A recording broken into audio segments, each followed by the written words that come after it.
Martín Kodax reafirma a súa aposta polo enoturismo. A Adega ten lista a súa programación para esta primavera coa vista posta na Semana Santa, unha campaña na que visitantes galegos e de fora se interesan polas súas propostas. Un conxunto de actividades que permiten gozar dos seus viños en contacto coas tradicións e o patrimonio natural da zona. El pistoletazo de salida en cuanto a enoturismo en la bodega es Semana Santa.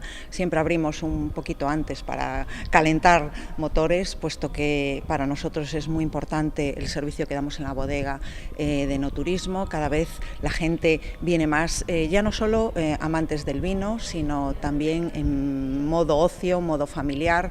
Es una visita más a la que sumar a nuestra gastronomía y a nuestra cultura. Para iso na Adega teñen distintas ofertas adaptadas aos intereses de cada un dos públicos, caso, por exemplo, das visitas guiadas. Distintas visitas, unas más cortas, distintos vinos, 2 vinos, 3 vinos, visita experimental. Quiero decir que cada una de las ofertas que tenemos ahora mismo en el mercado intentamos adaptarnos al abanico amplio de visitantes que tenemos todos los años. Orixe es la más sencilla, 2 vinos con maridaje de 2 quesos, el tiempo más cortito y tiene un precio. A partir de ahí vamos subiendo con más vinos, distintas categorías de vinos dependiendo de los gustos. O sea, Martín Kodax es una bodega que tiene una amplitud de referencias, entonces vamos jugando un poco con esas diferencias, que no son ni mejores ni simplemente son diferentes. Na proposta salientan tamén as experiencias vinculadas ao territorio coa cultura mariñeira da Ría de Arousa como nexo de unión. Se trata de conjugar lo que nosotros podemos ofrecer desde aquí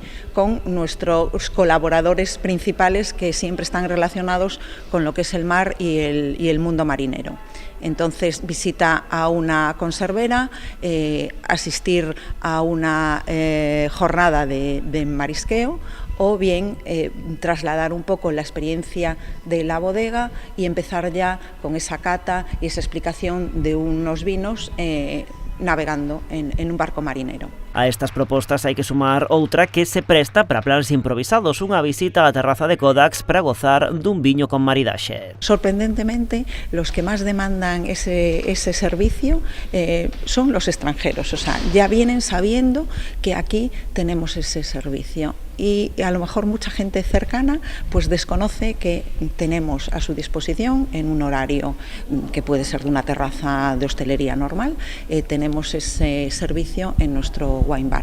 E con toda a campaña no turística de primavera ainda por diante, na Adega están a traballar xa no verán, confirman que volverán os xoves, os seráns e as tardes do Atlántico, pero para coñecer máis detalles aínda teremos que agardar un chisco máis.